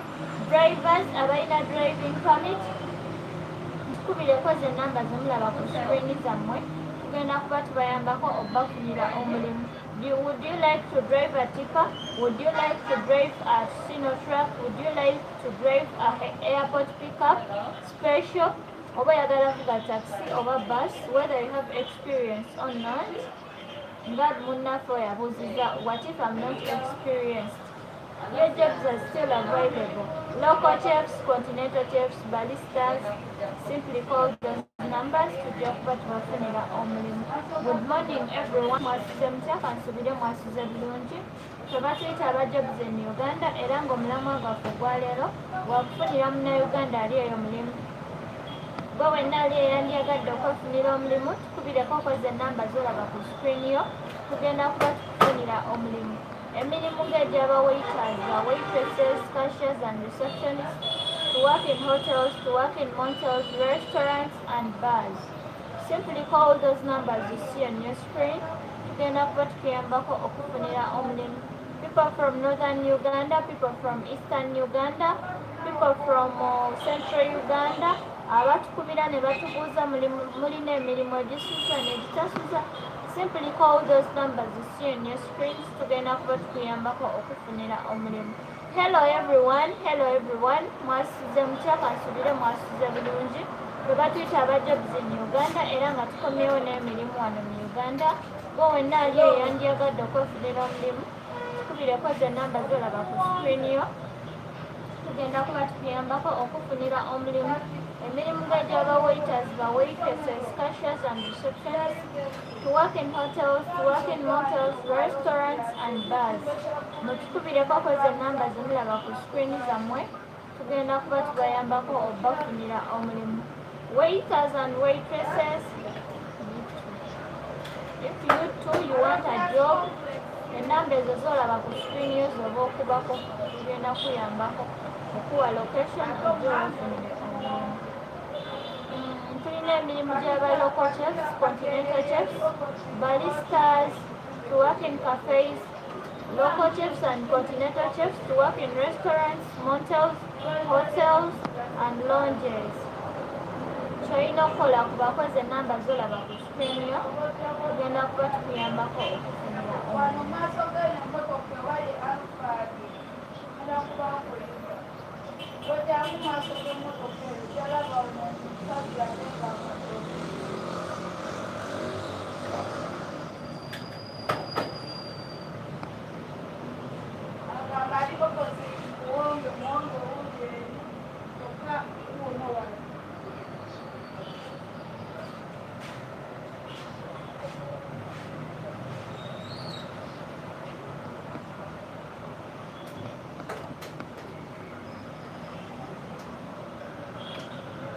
You need a job or you are requesting for a job. Queen Esther, simply call those numbers you see on your screens. Tugenda kuyambako okufunira omulimu.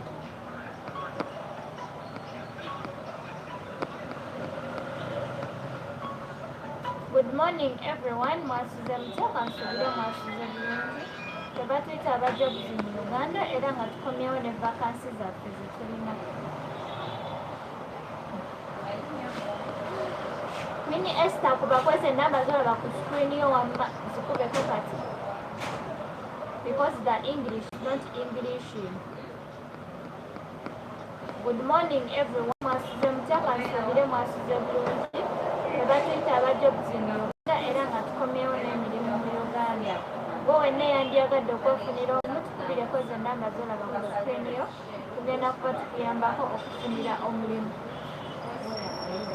Queen Esther nkugambye kubakweze ennamba z'olaba ku screen yo tujja kuwa location ojja weefunire omulimu. Teekako airtime tukubireko kati tugenda kuba tukuyambako okufunira omulimu.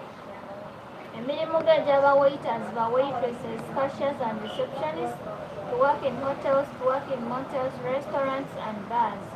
Simply call those numbers you see on your screens tugenda kuba tukuyambako okufunira omulimu.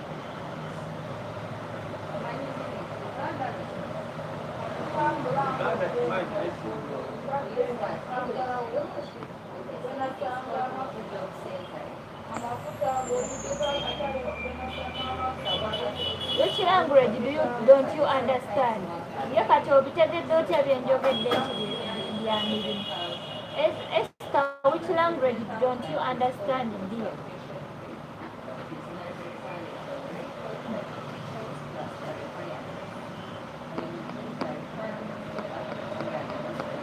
Good morning everyone. Mwasize mutya kansubire mwasize bulungi. Tuba tuyita abajjogzi mu Uganda era nga tukomyewo n'emirimu wano mu Uganda. Bo wenna ali eyandyagadde okwefunira omulimu. I'm from Kenya. Try English please.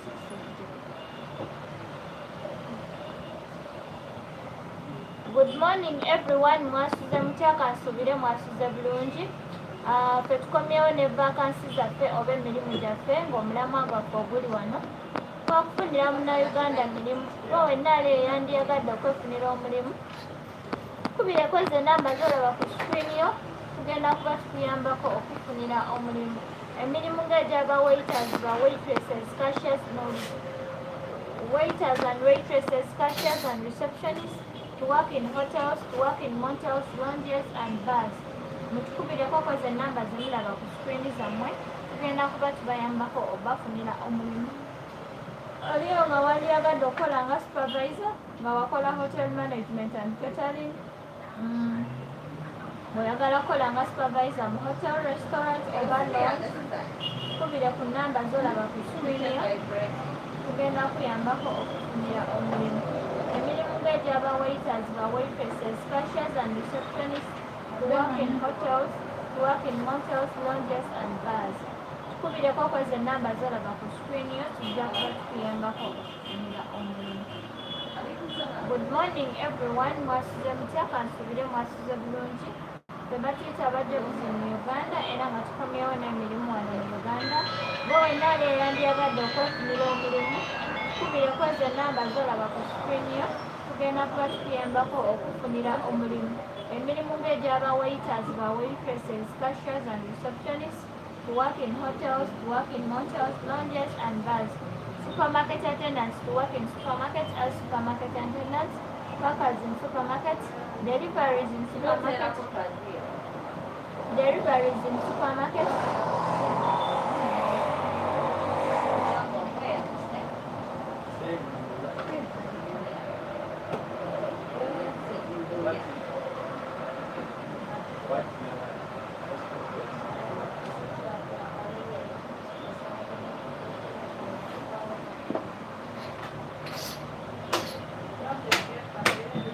Good morning everyone. Mwasize mutya kansubire mwasize bulungi ffe batuyita abajjogzi mu Uganda era nga tukomyewo n'emirimu wano mu Uganda omulamwa gwaffe oguli wano gwakufunira munnayuganda mirimu gwe wenna ali eyandyagadde okwefunira omulimu okubako ze namba zolaba ku screen yo tugenda kuba tukuyambako okufunira omulimu emirimu ng'egyaba waiters ba waitresses cashiers and receptionists to work in hotels to work in motels lounges and bars simply call those numbers you see on your screen tugenda kuba tukuyambako okufunira omulimu naawe ali eyo ng'olina sister wo brother wo oba cousin wo nga osobola okukolera mu tawuni ng'akola nga shop attendant mu electronic shop boutique shop ez'engato n'ez'engoye oba wholesale shop oba hardware shop musharing the namba zaffe atukubireko leero koze namba zalaba ku screen ye tugenda kuba tukuyambako okufunira omulimu good morning everyone mwasize mutya kansubire mwasize bulungi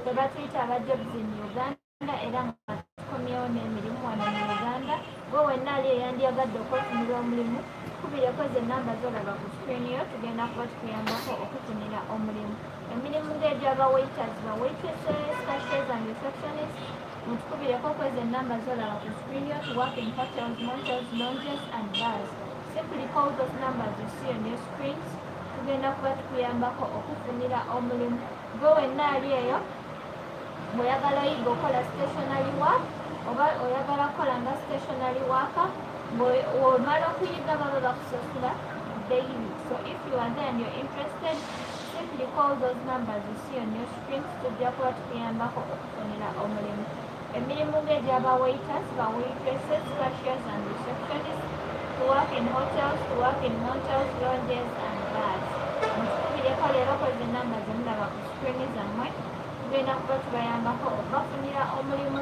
Naawe ali eyo eyandyagadde okukola nga sales personnel oba marketeer, kitunzi wa company, tractors and generators in industrial area. Tukubireko kwezi enamba zolaba ku screen yo, tujja kuba tukufunira omulimu. Boys and girls to work in petrol station as pump attendants. If you are there and you want to work as a pump attendant, tukubireko kwezi enamba zolaba ku screen yo, tugenda kuba tukuyambako okufunira omulimu. Emirimu ng'egy'aba waiters, ba waitresses, cashiers and receptionists, namwe abaagala okukola nga ba barman, bouncers, namwe abaagala okukola nga ba packers in supermarket, deliveries in supermarket, simply call those numbers you see on your screen. Tugenda kuba tubayambako okubafunira omulimu. Boys and girls to work in petrol stations as pump attendants, supermarket attendants in town, or in any other place here in Kampala. If you are ready, you are a boy or a girl, simply call those numbers you see on your screen. Tugenda kuba tukuyambako okufunira omulimu. Good morning everyone, mwasize mutaka, nsubire mwasize bulungi. Tuba tuyita aba jobs in Uganda era ng'omulamwa gwaffe twakufunira Munnayuganda yenna atulaba omulimu. Gwe wenna ali eyandyagadde okwefunira omulimu, tukubireko ze nnamba zolaba ku screen yo. Good morning mami, good morning, how are you dear? Kansuubire oli bulungi. Tuba tuyita aba jobs in Uganda era nga ffe omulamwa gwaffe ogwaleero gwakufunira Munnayuganda ali omulimu. Gwe wenna ali eyandyagadde okwefunira omulimu, tukubireko ze nnamba zolaba ku screen yo. Tugenda kuba tukuyambako okufunira omulimu. Emirimu ng'egy'aba waiters, ba waitresses, cashiers and receptionists, to work in hotels, to work in motels, lounges and bars. Yeah, any job. You want to work as a shop attendant, supermarket attendant, packer in supermarket, cashier in supermarket, delivery in supermarket, oba oyagala kukola nga cashier, mu supermarket. Tukubireko ze nnamba zolaba ku screen yo, tugenda kuyambako okufunira omulimu. Good morning everyone, mwasize mutaka, nsuubire mwasize bulungi. Tuba tuyita aba jobs in Uganda era nga tukomyewo n'emirimu wano mu Uganda. Tell the road which side Shani do you stay? Shani, can you work in town as a shop attendant, as a supermarket attendant? Yes, Shani? Can you? Good morning everyone, mwasize mutaka, nsubire mwasize bulungi. Tuba tuyita aba jobs in Uganda era nga tukomyewo n'emirimu wano mu Uganda. Munnayuganda ali eyandyagadde okwefunira omulimu, tukubireko ze nnamba zolaba ku screen yo. Tugenda kuba tukuyambako okufunira omulimu. Emirimu abayita ababiri. Okay. You can work in town, it seems. If you can work in town, call those numbers you see on your screen, Shani. Tugenda kuba tukuyambako okufunira omulimu. Good morning everyone. Tuba tuyita aba jobs in Uganda era nga tukomyewo n'emirimu wano mu Uganda. Gwe wenna eyandyagadde okwefunira omulimu, tukubireko ze nnamba zolaba ku screen yo. Do you want to work in a supermarket as a packer, delivery boy in supermarket, cashier in supermarket, cleaner in supermarket, oba oyagala kukola nga supervisor in supermarket? Tukubireko ze nnamba zolaba ku screen yo, tugenda kuyambako okufunira omulimu. Good morning everyone, mwasize mutaka, nsubire mwasize bulungi. Tuba tuyita aba jobs in Uganda era nga tukomyewo n'emirimu wano mu Uganda. Gwe wenna ali eyandyagadde okwefunira omulimu, tukubireko ze nnamba zolaba ku screen yo, tugenda kuyambako okufunira omulimu. Emirimu ng'egy'aba waiters, ba waitresses, cashiers and receptionists, to work in hotels, to work in motels, lounges and bars. Ennamba ezo z'okuba ne tukukwata ne tukuwa location, n'ojja wano ku offices zaffe ne tukuwa omulimu nga tusinzidde ku myaka gyo n'obuyigirize bwo. If you are ready to work, we call those numbers you see on your screen. Tugenda kuba tukuyambako okufunira omulimu. Hey everyone, good morning everyone, mwasize mutaka, nsubire mwasize bulungi. Tuba tuyita aba jobs in Uganda era nga tukomyewo n'emirimu mu Uganda. gwe wenna ali eyandyagadde okwefunira omulimu tukubireko zenamba zolaba ku sikiniyo tugenda kuba tukuyambako okufunira omulimu emirimu ng'egyaba waiters ba waitresses cashiers and receptionists to work in hotels, to work in motels, lounges and bars. Mutukubireko kwa zenamba zimulaba ku screen zammwe tugenda kuba tubayambako okufunira omulimu naawe ali eyo oli mwana wa buwala oba wa bulenzi oyagala kola ku waitress station ng'okola nga bank attendant tukubireko zenamba zolaba ku screen yo tugenda kuyambako okufunira omulimu namwe ba university students abali eyo oba ba students abandyagadde okukola nga wemusoma oyagala kola day shift oba night shift. If you have an ID or you don't have it doesn't matter as long as you have energy to work. Dear Ben, it does not matter if you don't have a national ID or you have. Simply call those numbers you see on your screens. Tugenda kuyambako okufunira omulimu emirimu ng'egyaba waiters ba waitresses, cashiers and receptionists, to work in hotels, to work in motels, lounges and bars. Mutukubireko kwezo namba zolaba ku screen yo tugenda kuyambako okufunira omulimu nammwe abandyagadde okukola nga ba shop attendants in town mutukubireko kwezo namba zimulaba ku screen zammwe tugenda bayambako obafunira omulimu. Good morning everyone. Mwasuze mutya kansubire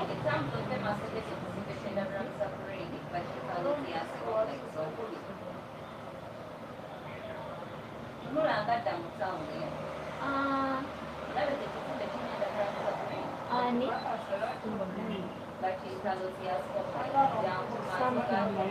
sebo oba nnyama oba oyagala okumanya connection fee oba how much is connection fee tubakweze enamba zolaba ku screen yo tugenda kuddamu ekibuuzo kanekyobuuzo. Good morning everyone. Enamba ezo zemulaba ku screen zammwe zemukubako era eyo enamba wogiraba gikubeko kati tujja kukuwa ekyetaagisa oba tujja kuddamu ekibuuzo kyonna kyobuuze.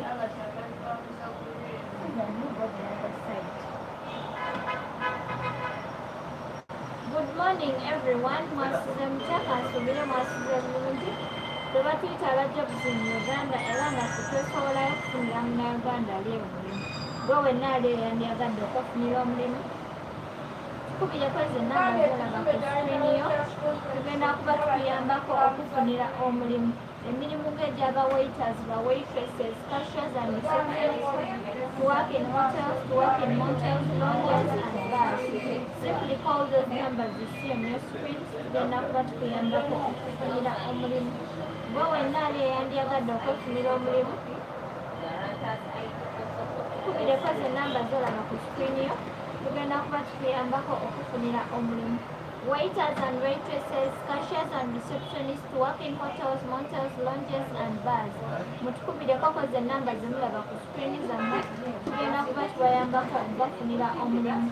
Boys and girls, tetusosola mu myaka, tetusosola oba mulenzi oba muwala as long as you have energy to work. Simply call those numbers you see on your screen tugenda kuba tubayambako okubafunira omulimu. Waiters and waitresses, cashiers and receptionists to work in hotels, to work in motels, lounges and bars. Tukubireko kwezo enamba zolaba ku screen yo tugenda kuba tukuyambako okufunira omulimu. Abaagala okuyiga okukola stationary work jangu oyiga okukola stationary work omala oyiga okukola stationary work baba bakusasula nga basinzidde ku kyokoze kye tuyita work done. Field officers to work in Microfinance. You want to work in Microfinance as a field officer?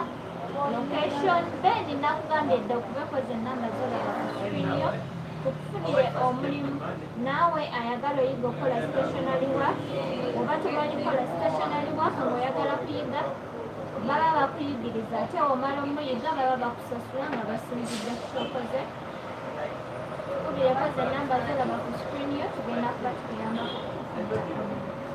Good morning everyone. Mwasuze mutya kansubire mwasuze bulungi. Tuba tuyita abajjabuzi mu Uganda era ng'omulamwa gwaffe bakufunira munnayuganda ali eyo mulimu munnayuganda ali eyandyagadde okwefunira omulimu tukubireko ze namba zolaba ku screen yo tugenda kuba tukuyambako okufunira omulimu emirimu nga gy'aba waiters ba waitresses, cashiers and receptionists to work in hotels, motels, lounges and bars. Supermarket attendants to work in supermarket as supermarket attendants, packers in supermarkets, delivery boys over girls in supermarkets, packers in supermarket, supervisors in supermarket, cleaner in supermarket, oba oyagala kola nga cashier mu supermarket. Tukubireko ze namba zolaba ku screen yo tugenda kuyambako okufunira omulimu. Wengooli eyo nga wandyagadde okukolerako mu bba ng'okola nga attendant, barman, oba ng'okola nga waiter oba waitress, oba ng'okola nga bouncer, tukubireko ze namba zolaba ku screen yo tugenda kuyambako okufunira omulimu. Tulina emirimu gya accommodations oba wenna ali eyo Northern Uganda, Eastern Uganda, Western Uganda, bw'oyagala kola nga supermarket attendant nga bakusuula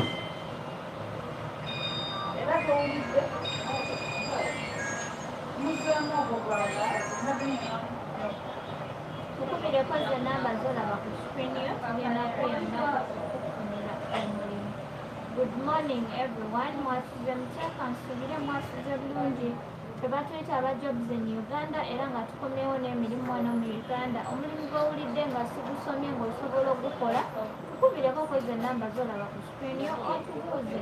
Guno omulimu naguno tugulina tulina egy'aba local chefs, continental chefs and baristas.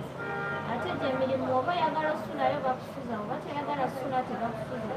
N'egya waitress, cashiers and receptionists, waiters ng'oyagala osulayo bakusuza. So if you want a job, call those numbers you see on your screen. Tugenda kuba tukuyambako okufunira omulimu. Good morning everyone, mwasize muteeka nsubire mwasize bulungi. Tuba tuyita aba jobs in Uganda era nga tukomyewo n'emirimu wano mu Uganda. Gwe wenna eyandyagadde okwefunira omulimu okubako ze namba zolaba ku screen yo tugenda kuyambako okufunira omulimu. Emirimu ng'egy'aba waiters, ba waitresses, cashiers and receptionists, to work in hotels, to work in motels, lounges and bars. Simply contact us on those numbers. Right now we give you location, you come and get for yourself a job here in Uganda. Awuliza okuba nga si ggwe ng'olina sister wo, brother wo, cousin wo oba neighbor wo anonyeza omulimu n'ogumubula, nsharingire namba zaffe atukubireko leero. Boys and girls to work in shop attendant oba to work in shops, boutique shops, electronic shops, jewelry shops, wholesale shops to work in town ng'olwakusasula daily era nga